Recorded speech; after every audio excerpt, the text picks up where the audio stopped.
Thank you very much for those words, and I want to thank all of you very much, especially those of you who have come to more lectures than this particular one, because I know that everyone is very busy, particularly the faculty who teach courses regularly each day, and so to attend these lectures is an additional burden, I think.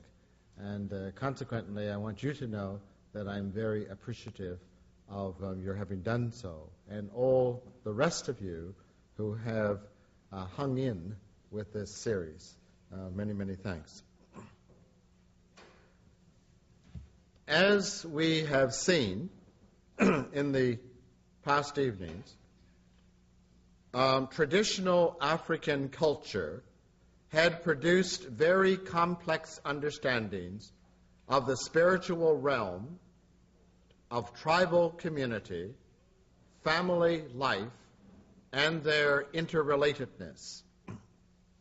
Accordingly, we have argued that those traditional African cosmologies formed the substrata for their later appropriation of the Christian gospel. Thus, contrary to the intent of Christian missionaries, traditional African thought was not replaced by Christianity, but rather was expanded and deepened by it.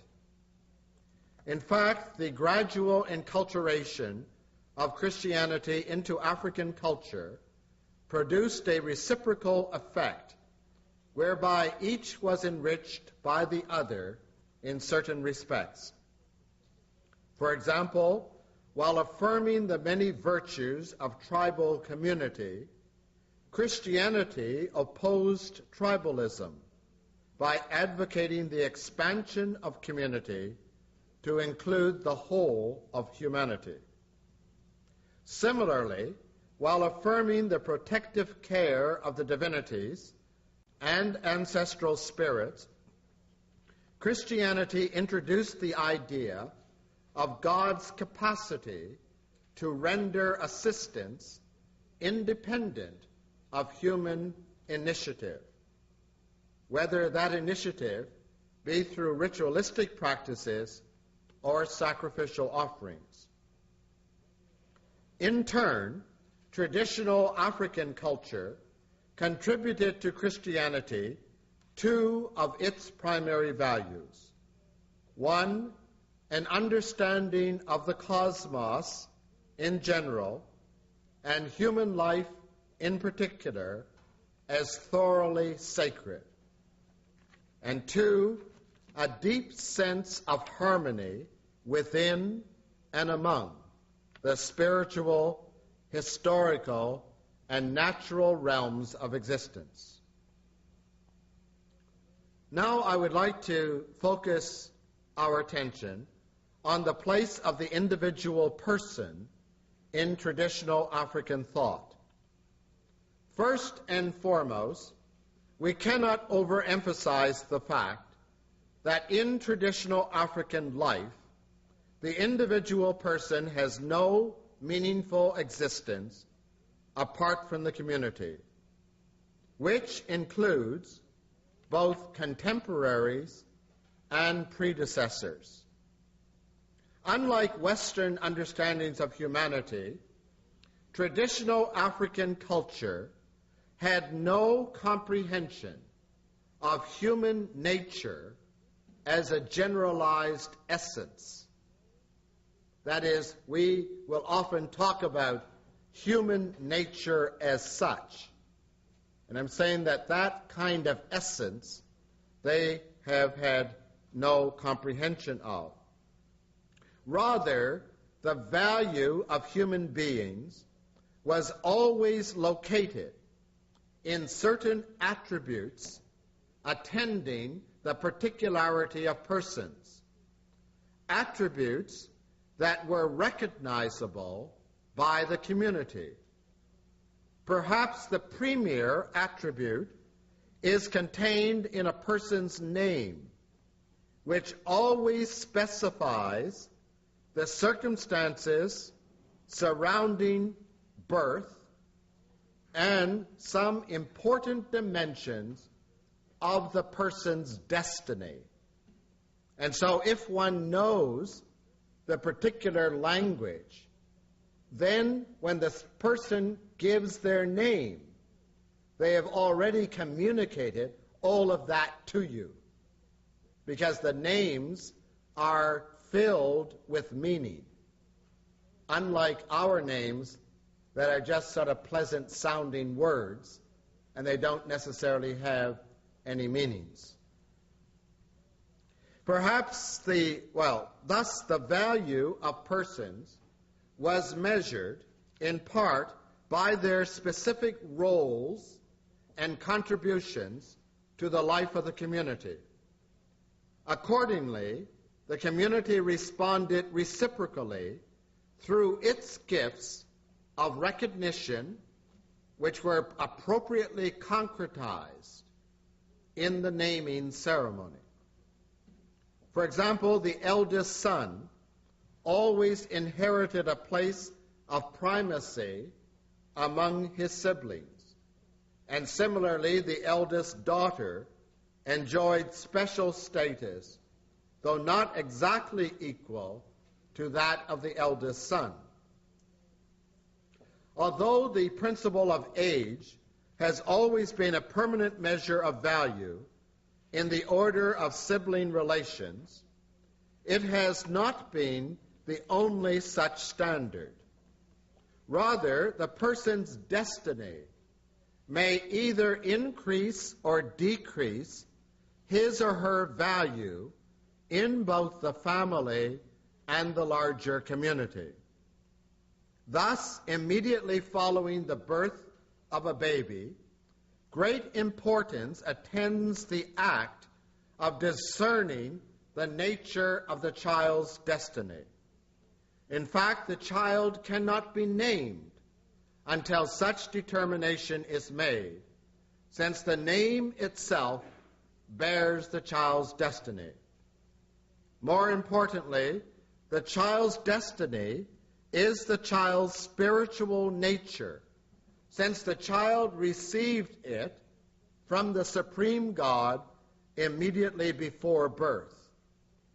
Destiny is universal in the sense that every African has one, yet its content is always peculiarly specific.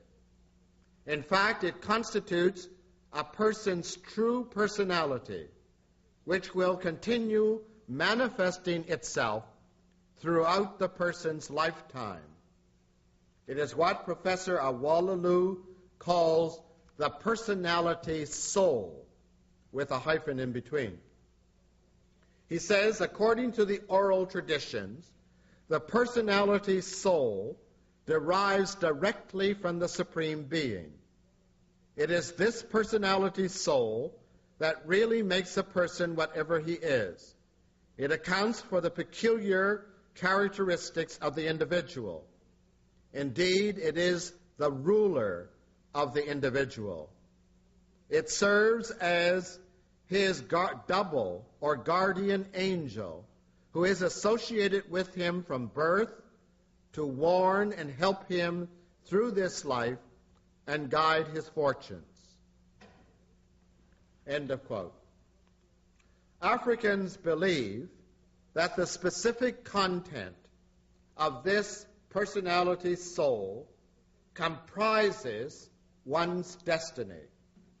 That is to say, before coming into the world, the Supreme Being attaches one's destiny to one's personality soul, and the passage of life is a process of actualizing that destiny.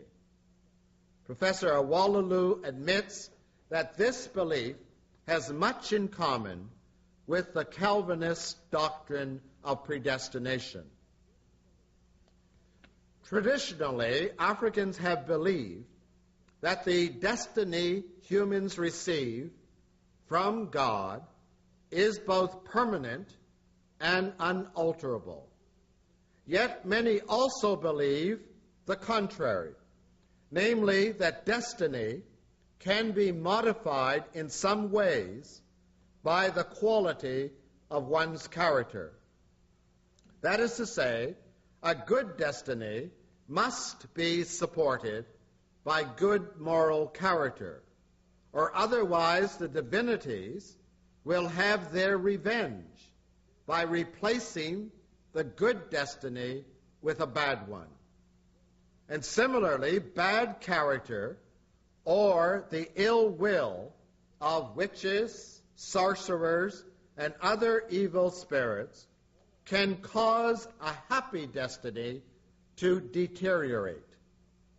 Thus, humans must regularly seek the help of the oracle divinity, who has the capacity to help preserve good destinies and rectify unhappy ones. Through such assistance, persons can learn what to do and what to avoid. Accordingly, cultic devotion to the oracle divinity is widespread throughout Africa, so that happy destinies might be preserved and unhappy ones rectified. Yet we must not fail to notice that from the African's point of view, the influence of moral character on one's destiny clearly reveals that a strong belief in predestination need not nullify personal responsibility for moral development.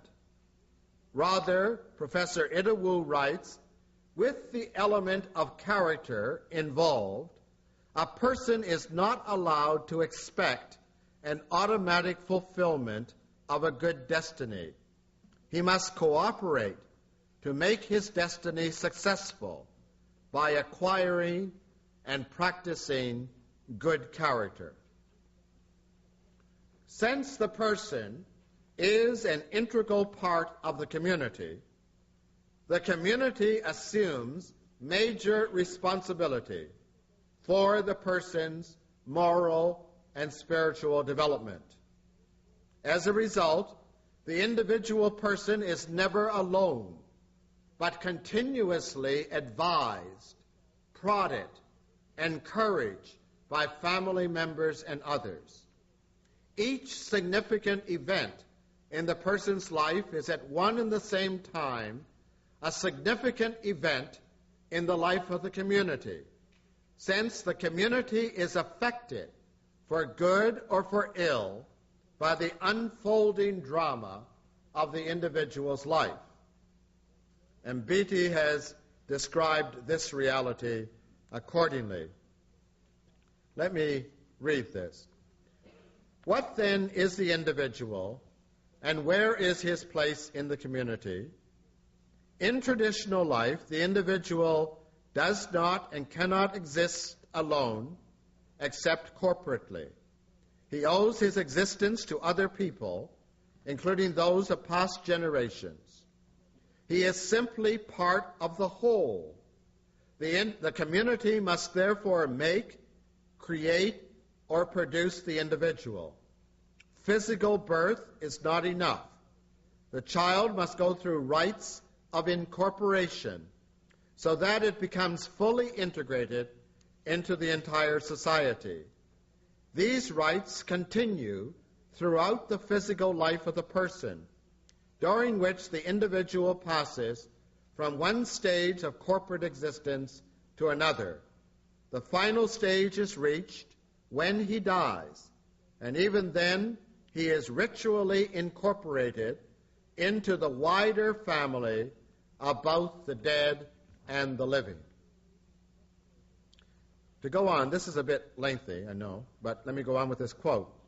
Only in terms of other people does the individual become conscious of his own being, his own duties, his privileges and responsibilities towards himself and towards other people.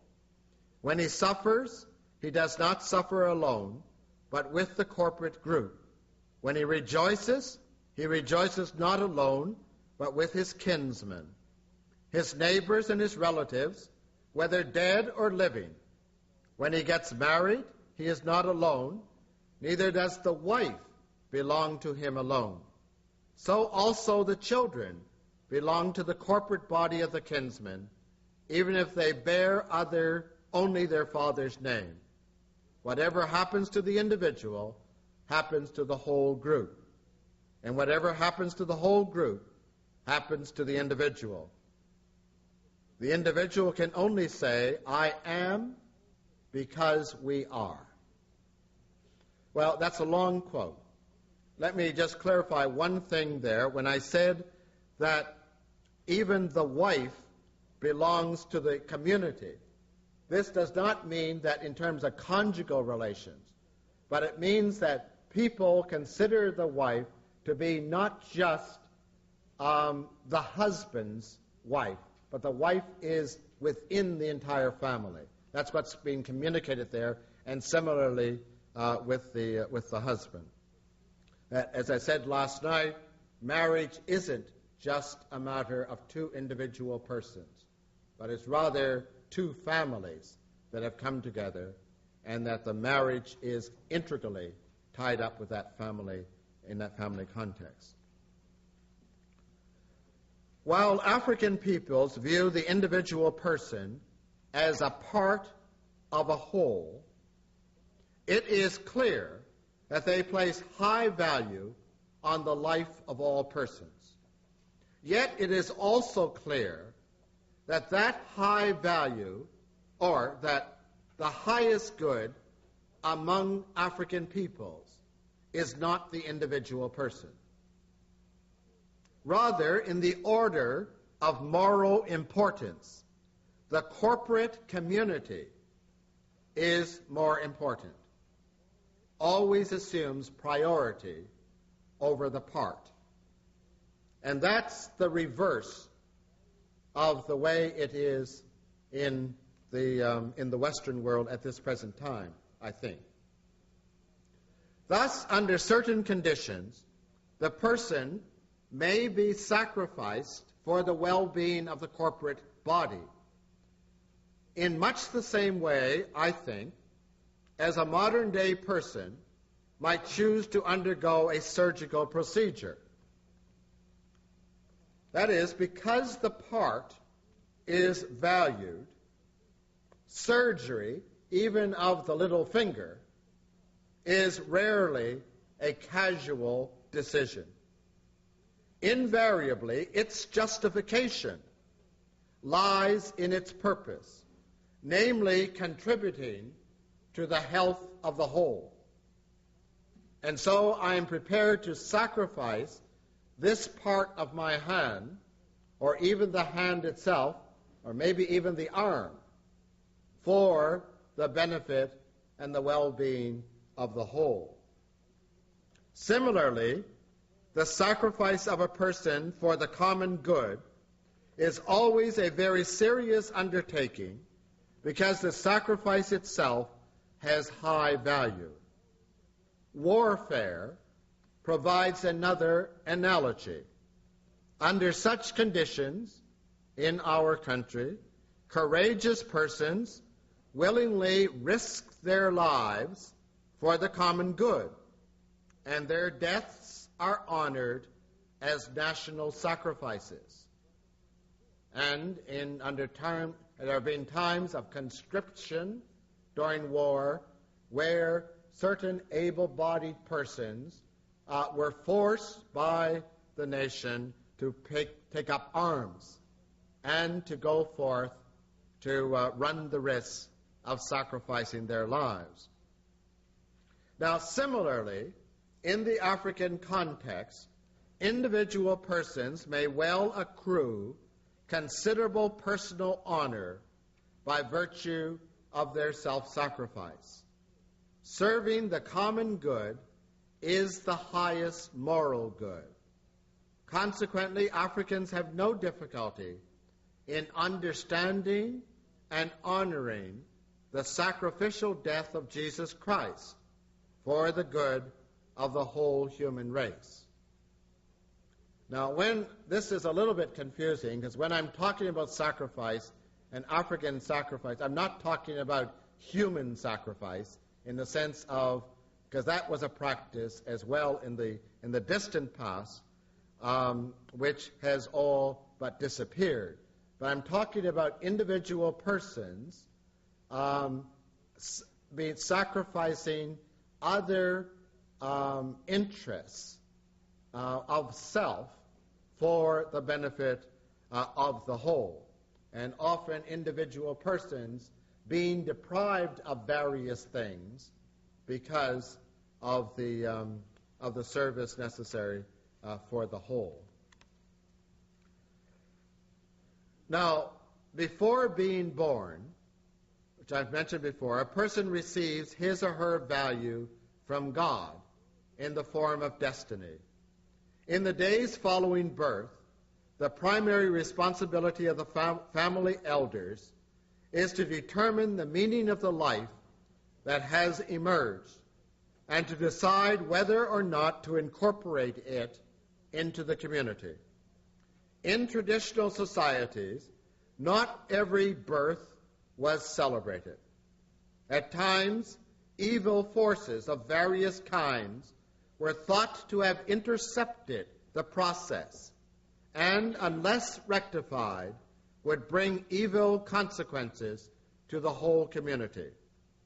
Thus, careful assessment of the issue was required during the early days of delivery, when the elders have satisfied themselves that the birth is a good one.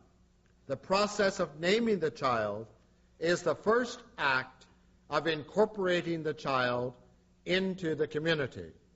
And this is the process of bestowing personhood. The idea is that personhood has to be bestowed by the community. That act bestows, as I've said, personhood on the new life, which is tantamount to announcing its spiritual and moral worth in the community. This act manifests the community's blessing, since the life has been judged to be wholly good. Otherwise, it would not have been welcomed into the community, as was often the case with births that were judged to be misfortunes. In those circumstances, the life was not permitted to survive, and the evil force that intercepted it had to be exorcised through appropriate rituals. Virtually all African names have meaning. They describe the person's personality and tell the story of the significant circumstances surrounding the birth. The name constitutes the person. Its meaning evokes the person's admiration and encourages the person to aspire to live up to his or her name, to fully actualize its meaning in his or her character. I can remember being greatly surprised when sitting on a panel discussion at the University of Ibadan a half dozen years ago, and we were discussing the problems of young people in Nigeria. And there was a very wise chief on the panel. And when it came to his time to speak, he said that the problem, why the children were going astray and doing all of these terrible things these days, was because the parents had made mistakes in naming them. And therefore, they were not living up to the right names. And if they had been properly named, if their destiny had been properly understood, then they would be better off, and we wouldn't have these problems. And I was, quite surprised, but he dwelt on that in a very convincing way. His point is, what do the children have to live up to? If it's not their name. The communal evaluative process that begins at birth continues throughout life, since the community has more than a casual interest in the destiny of all its members, since the destiny of each person affects the well-being of the whole community, for better or for worse. Thus, nothing is taken more seriously by African communities than the nurture and guidance of individual persons, who, in fact, belong to the community. Hence, the community is teacher, parent, guardian, advocate, legislator of all. And Beatty says, in African societies, the birth of a child is a process which begins long before the child's arrival in this world and continues long thereafter. It is not just a single event which can be recorded on a particular date. Nature brings the child into the world, but society creates the child into a social being, a corporate person. For it is the community which must protect the child, feed it, bring it up, educate it, and in many other ways incorporate it into the wider community. Children are the buds of society, and every birth is the arrival of spring, when life shoots out and the community thrives. The birth of a child is therefore the concern not only of the parents, but of many relatives, including the living and the departed. You see that there's values and principles and norms in such an understanding that would guide social policy in communities and in states if it were really taken seriously. And in terms of these values and this responsibility of the community being structured in such a way that all individual persons would be so nurtured and protected. Thus, African societies characteristically rejoice when a woman becomes pregnant. In some contexts, the marriage is not considered to be consummated until pregnancy occurs. And Beatty says that alone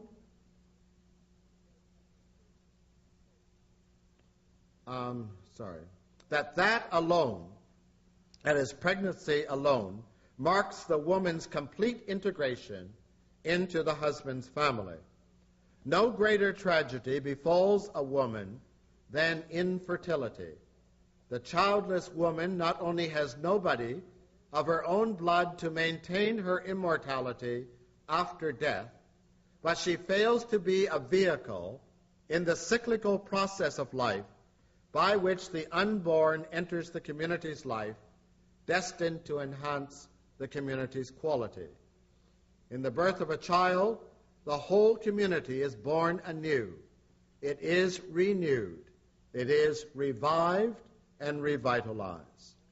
The child is, in fact, owned by the community, which provides structures for guiding and monitoring its moral and social development.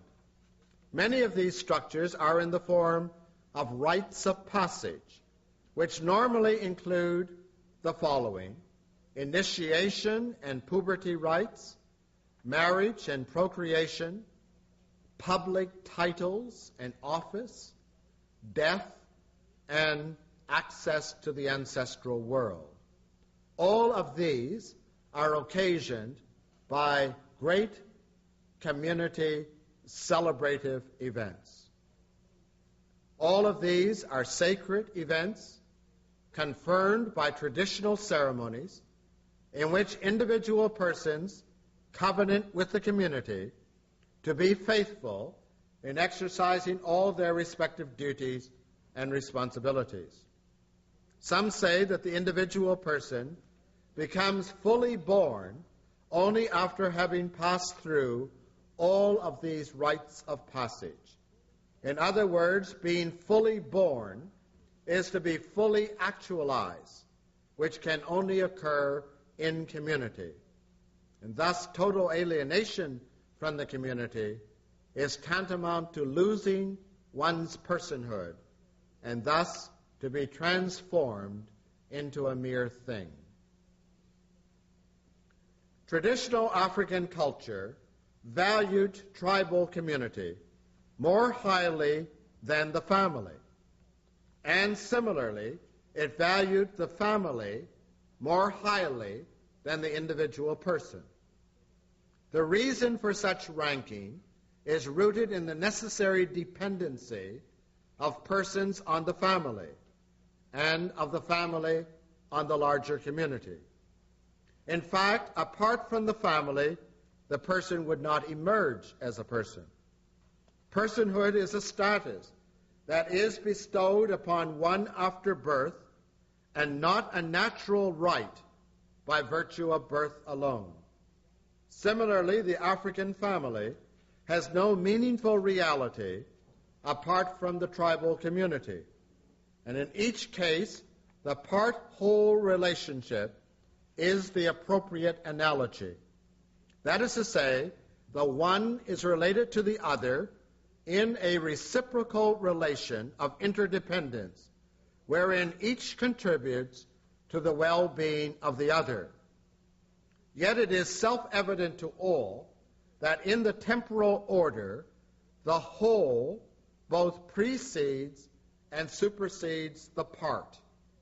That is to say, the tribal community has priority over the family and the family over the individual, not unlike the relationship of any living organism to its biological parts. While the whole can survive a loss of the part can never survive apart from the whole. Thus, Africans contend that individual value, that is, the value of the individual, is derivative from the community and measured by his or her contribution to the community's well-being. Community is the telos, the purpose and aim of moral value. Thus, individual rights and liberties are always determined within that context. This type of thinking is difficult for the Western mind to appreciate because the Western mind reverses the relation and bestows higher value on the individual person than on either the family or the larger community. Although there are numerous exceptions to the rule, the most obvious being that of military conscription, much of Western society has tended to view the sanctity of the individual person as the highest moral good. That is to say, the person is viewed as inviolable, and the preservation of its sanctity is held to be the highest moral principle. Accordingly, both the American Bill of Rights and the United Nations Declaration of Human Rights are derivative from that principle of the individual being the highest good. Clearly, the Western justification of individual autonomy was long in the making, drawing its source material from the Renaissance, the Protestant Reformation, and the Enlightenment. To view those major philosophical and theological revolutions as supportive of individualism and inimical to corporate authority would be a gross oversimplification. Rather, I intend only to say that one finds in those movements radical new thinking about the importance of personal decision and responsibility, the value of individual liberty and conscience, and the many and varied shortcomings of external authorities. Although each movement made positive contributions towards developing normative understandings of community, their novel ideas centered on the relationship of the individual person to external authority, and more specifically, which of the two should have primacy, external authority or the individual person. Leaders in these movements were not the first to think seriously about this relationship, but they were the first to argue for the primacy of the individual over traditional authorities. Hence, in some respects, the principal founders of these movements unwittingly became the progenitors of Western individualism, and the modern Western world has become heirs of a tradition that is greatly suspicious of all external authority, and hence has had great difficulty in recreating the moral value of community. Western philosophy and theology, whether liberal or libertarian, romantic or existentialist, teleological,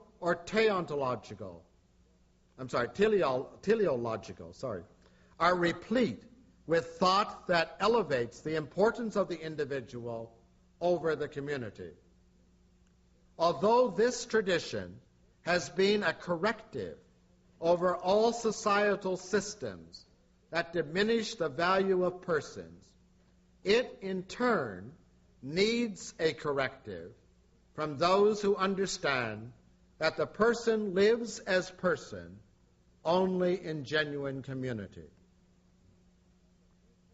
Now, it must be noted that as a value, individualism has led to and been supported by libertarian philosophies of various kinds, as well as numerous societal structures and public policies governed by the principle of laissez-faire.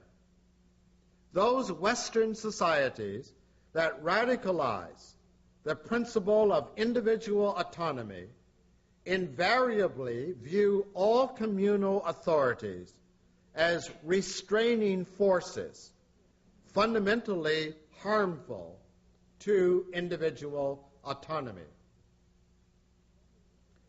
It is well known to all that in all matters of faith and morals, the free church tradition of Protestantism has emphasized the primacy of the individual over the corporate community. This has implied the primacy of individual conscience in moral matters and of personal decision in matters of faith. The result has been that of relegating both morality and faith to the private sphere of life, thus leaving the public realm void of both religion and morality. And so, in the United States, for instance, the recent confirmation process for the Supreme Court Justice Clarence Thomas, one saw Judge Thomas justifying or saying in his confirmation hearing that his personal moral beliefs are irrelevant to his function as a judge, because a judge must be morally neutral. That is, allowing no preconceived views to influence his or her judicial judgment. In other words, the judge is saying that individual moral commitments have no role to play in judicial adjudication. And nobody batted an eye at that. None of the senators raised any questions pertaining to that, because I think if they had been in the same position, they would all agree that, of course, morality is a personal and subjective thing that you've got to keep out of the picture in relationship to such public matters. Well, I'm saying that the Western world has inherited that whole tradition that leads to and has led to viewing morality and religion as subjective emotions and not appropriate for the public realm. Now, such thinking has had no place in traditional African society. Such thinking does take place, however, in those contemporary African societies concerned about the need to construct a modern secular state, which is a very difficult goal to accomplish when the architects of such a design are persons who are greatly influenced by the holism of traditional culture. That is, people who know no distinction between the sacred and the secular have a very great problem in designing a secular state. And to design a modern state, the model for a modern state is that it ought to be a secular state. Now, not all states, not all modern states, are secular states. Particularly the Muslim states can never be secular states. And so they themselves never set themselves to that task. But one of the reasons why in African contexts they feel it necessary to do this is because they have traditional African religion functioning alongside of Christianity, and both of those functioning alongside of Islam, and all of these in the same country.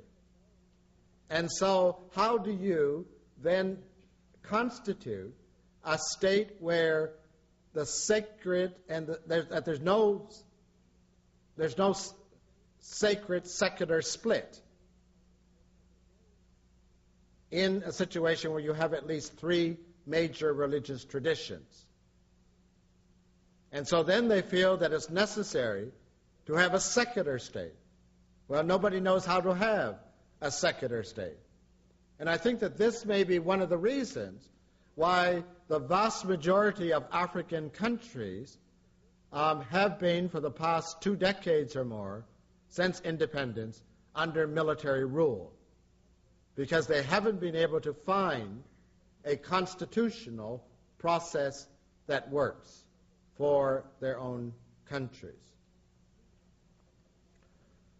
Although Western individualism has had its effect on Africans in the diaspora, the latter have rarely become exemplars of that line of thought.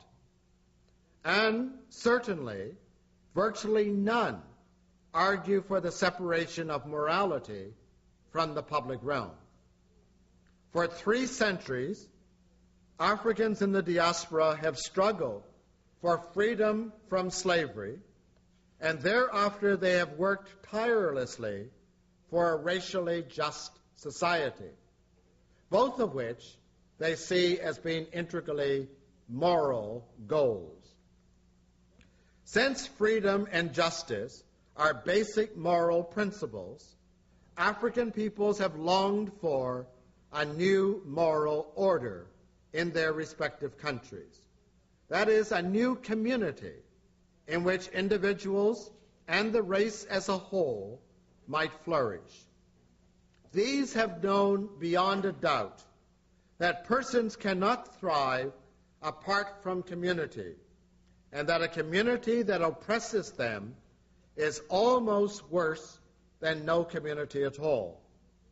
These have never been able to discern any moral justification for either religious or moral systems that uphold societal structures whose purposes are to benefit one group of people while depriving another.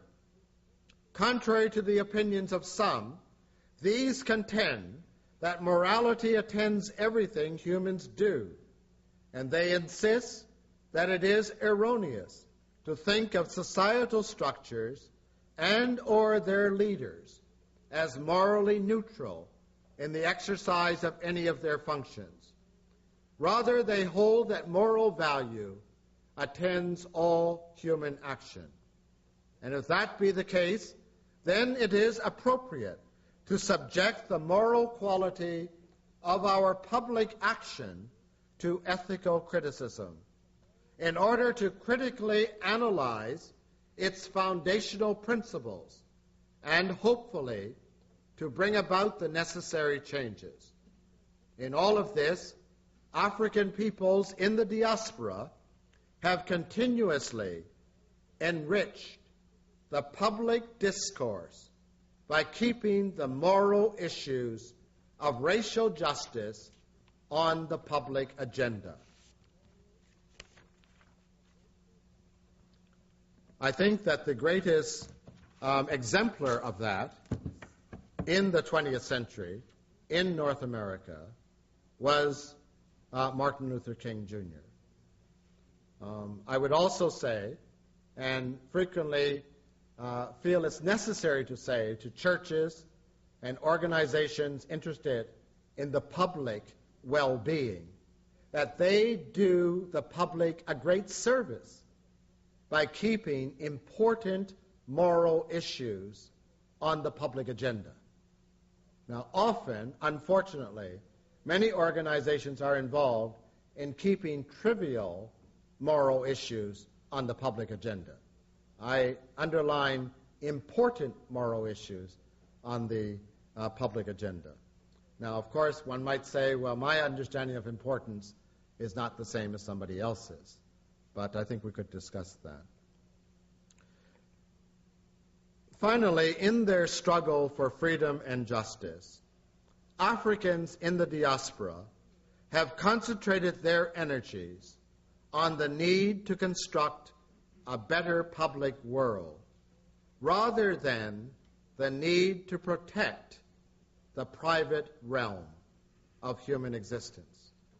Consequently, they have been moved primarily by a longing for the restoration of community, rather than the desire for the protection of individual rights and liberties. Thus, they have worked unceasingly for the communal goal of racial justice, which has often implied direct conflicts with the philosophies and laws supporting and protecting private property rights. Because in many ways, the focus on individualism is at its roots a focus on the protection of private property. After all, slavery itself was an issue of private property rights, as was also the various forms of racial discrimination. Thus, these racial justice advocates have often found themselves in opposition to some of the basic philosophies operative in the Western world, philosophies underlying the French and American revolutions that sought to liberate the individual from the heteronomous control of law and tradition in their emphasis on the natural rights and liberties of individual persons on the political, economic, and social levels of life. In short, the political philosophy of libertarianism inevitably worked against racial justice by relegating the issue and its resolution to the private realm. For these reasons, blacks in the United States and in Canada have tended to support those political parties that more readily assume that the government should play an active role in ensuring the necessary political and economic conditions for the common good. Laissez-faire philosophies have never served the needs of Africans in the diaspora. And so, like their African forebears, the interest is primarily for community and its restoration, and secondarily for the individual persons. Because the assumption is that if the community is well-founded, then the rights and of individuals will be protected. Thank you very much for being so attentive.